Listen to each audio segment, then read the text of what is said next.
अप्रैल मई में 5 राज्यों में विधानसभा चुनाव होने हैं। इन चुनावों को लेकर आज भारतीय जनता पार्टी की केंद्रीय चुनाव समिति की नई दिल्ली स्थित पार्टी मुख्यालय में बैठक हुई। इस बैठक में प्रधानमंत्री नरेंद्र मोदी और पार्टी के अन्य शीर्ष नेताओं ने हिस्सा लिया। 5 राज्यों के चुनावी महासमर में जोर शोर से जुटी बीजेपी ने पश्चिम बंगाल विधानसभा चुनाव के लिए पार्टी की दूसरी सूची जारी कर दी है। बीजेपी के केंद्रीय चुनाव समिति की बैठक के बाद पार्टी ने 194 विधानसभा के लिए अपने उम्मीदवारों के नाम का ऐलान किया। पश्चिम बंगाल के लिए अपनी पहली सूची में बीजेपी पहले ही 52 उम्मीदवारों के नाम का ऐलान कर चुकी है। 194 सीट्स डिक्लेयर कर रहे हैं और समाज के सभी वर्गों को इसमें प्रतिनिधित्व दिया गया है। कुल मिलाकर के 26 महिलाएं पीछे सबको जोड़ करके अभी तक हम लोग इसमें दे रहे हैं। उसी तरीके से अधिकांश युवा हैं और समाज के सभी वर्गों का रिप्रेजेंटेशन इस लिस्ट में है।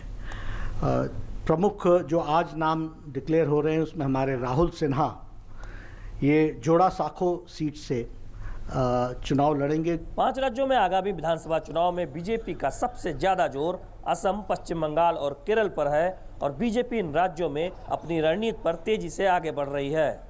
केरल में बीजेपी ने सीपीएम पर अपने पार्टी कार्यकर्ताओं की राजनीतिक हत्या कराने का आरोप भी लगाया है। बीजेपी केंद्रीय चुनाव समिति की बैठक में केरल विधानसभा के उम्मीदवारों की सूची को भी अंतिम रूप दे दिया गया। हालांकि अभी इसका ऐलान नहीं किया गया है। इस बीच केरल भाजपा अध्यक्ष के राजशेखरन ने कहा कि राज्य में हुई हिंसा में अभी तक 126 भाजपा कार्यकर्ताओं की मौत हो चुकी है और ये सभी मौतें राजनीतिक हिंसा के तहत हुई हैं, जिसके लिए सीपीएम जिम्मेदार है। पार्टी का दावा है कि केरल की जनता इस बार के चुनाव में भाजपा और उसके सहयोगियों को यूडीएफ और एलडीएफ के विकल्प के रूप में देख रही है। They are ruling the Kerala state for the last 5 years. They have miserably failed to fulfill the needs of the common public there in Kerala. They are corrupt. So many scams are there. It is widely discussed among the common public.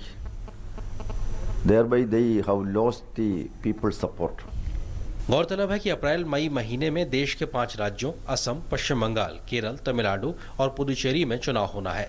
Assam और केरल के अलावा पश्चिम बंगाल में party दमदार प्रदर्शन की उम्मीद कर रही है। शैलेंद्र मिश्र के साथ news night desk, DD news.